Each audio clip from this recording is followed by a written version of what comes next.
It's Divas That Care Radio. Stories, strategies, and ideas to inspire positive change. Welcome to Divas That Care, a network of women committed to making our world a better place for everyone. This is a global movement for women, by women, engaged in a collaborative effort to create a better world for future generations. To find out more about the movement, visit divasthatcare.com after the show. Right now, though, stay tuned for another jolt of inspiration. Hello to all. Welcome to Divas That Care Network. I am Joyce Benning, and I will be your host for this very invigorating, robust lifestyle show. First, I want to take time to thank each one of our listeners that have tuned in live and the ones that will be listening to the recording on their podcast. I am just so very grateful for each one of you. And you are in for a very exciting treat today because I have a returning diva, Tracy Pierce, who is also an author in Diva's upcoming book, Animal Prints on My Soul. And I am so excited to introduce to you today Tracy Pierce. Could you please tell a little bit about yourself to our listeners today, Tracy? Yes. So hi, I'm Tracy Pierce. Thank you, Joyce, so much for having me on the show. I'm an animal communicator based in Colorado, and basically what I do is connect humans with the deeper wisdom of their animal friends so that they can resolve pet problems and help create more peace, harmony, and understanding at home. And I'm very honored to have been asked to contribute to the Divas That Care book that's coming out here soon, Animal Prints on My Soul. So I'm very excited to be here. Thank you, Joyce. Oh, you are so welcome, Tracy, and I'm so excited to have you on my show. And to be an author in our Animal Prints on My Soul, it is just so exciting, very exciting. Well, could you please share just some real highlights to intrigue our listeners about the story that you have submitted to the Animal Prints on My Soul book? Absolutely. So the chapter that I contributed really talks about how I came to become an animal communicator in the first place. And it was through perhaps a bit unusual situation, which was through the deaths of 3 of our cats. And what really happened was one of our cats became very ill, and we had taken her to the vet and just couldn't figure out what was wrong with her. And it was around this same time that I happened to meet an animal communicator at a meditation retreat.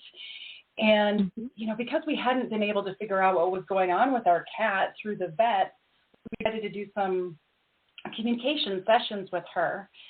And it was really through that process that something started to reawaken in me. And I call it a reawakening. Like some people might feel like they're learning something for the first time with animal communication. But for me, it really helped me remember what it was like to be a kid where I felt like I had more connection with animals and could really hear what they were saying. And that first cat that got ill, she did eventually pass away, but what I learned through animal communication with her through that process really sparked this interest in going further with it. And as it happened, when my husband and I first got together, we had 4 cats actually. And by the time this happened, we had 3. And then through the last years, I guess you could say, or last months of the other cat's life too, I really found that this helped to improve my animal communication skills, and it also gave me a really unique perspective on grief, death, and dying, because anyone who's an animal lover knows when they, if they've lost an animal, it can feel just as painful, if not more painful than losing a human friend. And I feel like I really learned a lot about the death process, and that's a lot more what I go into in the chapter that I contributed. Oh, wow. Oh, my. That sounds so interesting because, as you said, each one of us that is a pet has a pet in our family. When we lose them, it is just like losing a member of our family. And to be able to have a story to kind of relate to help others deal with that is awesome. That is something that we as do not want to think about with our pet families because we love them so much for them to leave us in physical form. So it's a hard one to do. So that your story will be very touching and very interesting for others to read and very helpful for others. Oh, that is great, Tracy. And yeah, I really hope it can be that, sure. Oh, I'm sure it will be. I can just tell from just chatting with you the feeling, because your heart is in this. Your heart is in this story and in what you do, and that will come across to the readers when they read the story also. I love that. I kind of gather from in what you've said that the cat that you're talking about in this story, or the cats, really impacted your life in a way that made you realize that animal communication was where you were led to go. Sounds like if you followed your heart, it's what it was telling you. Am I understanding that in a correct way? Yeah,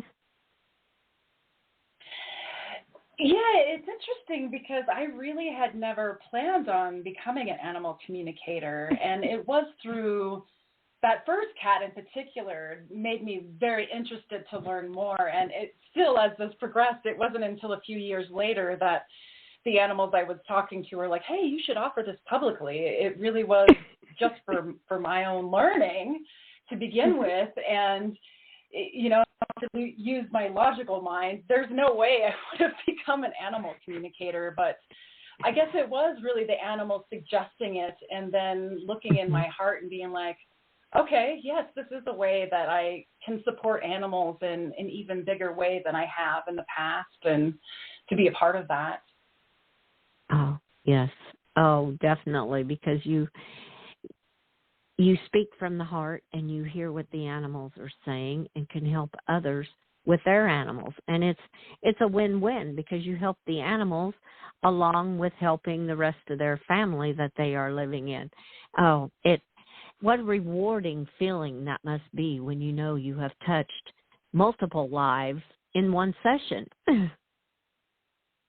Absolutely. And it really is about supporting everybody who's going through the death process, you know, because the animal that's in hospice care may need certain adjustments or things, but the humans and even the other animals who are healthy need support as well. So to be able to support that from an animal communication standpoint is actually a really very touching place to be for me. Oh, yes, yes. I can only imagine that would be a very touching situation, and a hard one, but yet a rewarding one to be able to help others like that. Oh, wow. Well, being an animal communicator, do you have quite a few animals in your own personal life, in your own personal family right now? Well, it's interesting. Things have been a little mixed up for me the last couple of years with moving. And like I said, when my husband and I first got together, we had 4 cats. And before we made a big move kind of across the country, our last cat happened to pass away and we were moving. I'm sure people have been in the situation before where it can be quite challenging to find housing depending on your situation if you have pets. So when we moved here, we actually moved into a situation where we were living with housemates, and there were dogs and cats sometimes there and turtles too. I forgot about them. That I would take care of, and so we never got any more pets of our own right away. And then we ended up moving to a ranch for a while, and there were donkeys and horses and other dogs wandering around all the time. Oh, wow. And we've recently moved to a different place where actually right at the moment we don't have any animals living with us, but I do a fair amount of pet sitting. So it's kind of like I have extended pet family all around the area, and I get to go hang out with them. So as soon as things maybe normalize with our housing situation a little bit more, I would really love to have another cat come live with us again, but it can just be a little challenging sometimes when you're renting, you know. Yes, Yes. Well, I love to hear how you said you're pet sitting. So you feel like it's kind of like in the human world, you have nieces and you have nephews, and it's like with you, you're pet sitting, so you have your pet families and that you can go visit and be with and spend time with when you are not able to have them of your own in your own environment. And that is, I mean, to me, that is a good way to express to the listeners that love pets and love animals, but they can't have them in their life right at this time. It's not something that's going to work, that they can still reach out and be around these animals in different ways and maybe not just have them living with them. So to me, that's a great example to explain to our listeners, to give them an idea if they want to be around animals and are unable to have them at their point in life right now living with them. So that was beautiful. That is great. Yeah, it's a great way to get the pet fix without all the huge responsibility all the time. It's kind of like being an aunt, you know, and aunt instead of being a parent, right? Exactly. You get all the joy and the fun of being around them and not all the responsibilities on a daily basis. Oh, how awesome. Well, what has it been like in your life to be around so many different animals? Because you named different animals when you would move, and like now pet sitting. How do you feel that has made a change in your life by being around so many different kinds of animals like that? Well, it's interesting because, you know, when I was a kid, really, I just grew up with cats and dogs, and we never really had any other pets besides that. And yeah, so it's really given me a chance to step out of, I guess, my comfort zone. You know, like I lived with turtles for 3 years. I had no idea how interesting turtles really were. And it's just given me a chance to connect with so many different kinds of animals. And, you know, I'd never lived on a ranch before I lived at this place, and had you know, daily contact with donkeys and horses. Like that hadn't been the normal. And it seems like it's not that, you know, all dogs talk this way and all cats talk this way, but I feel like different animals really have different perspectives on things. And for me, you know, coming from that really just dog and cat perspective, it really opened things up a lot to be able to get the different perspectives of the different animals and, hear their viewpoints on things. Oh, definitely. I can hear you completely because it comes into my mind. I live on a ranch and we have cattle and calves and horses and dogs and cats, and it's a different perspective from all of them, and the birds even, and everything. They all have their own uniqueness and their own information and words to say to you that are so beautiful. So yeah, I can hear you completely, and I love that. How you said it's kind of a different perspective from all of them, and it really is. Oh, that's beautiful. Well, Tracy, as listeners have listened today and are going, oh man, I really like what Tracy is talking about. I'd really like to connect with her. How can listeners contact you? What is the best way for them to connect with you? Probably the best way is to check out my website. That's tracy-pierce.com. There's a lot of information there about animal communication. There's also contact information if you want to follow up with me. That's probably going to be the most up-to-date place to start, and plenty of information about animal communication and other things there that they might be interested in. Then we will definitely post your link with this interview. And Tracy, I want to thank you so much for a couple things, for being an author in the Diva's upcoming book of Animal Prints on My Soul, and for being a guest on my Robust Lifestyle show today. It was so much fun. I just loved all the information and what you had to share with our listeners today.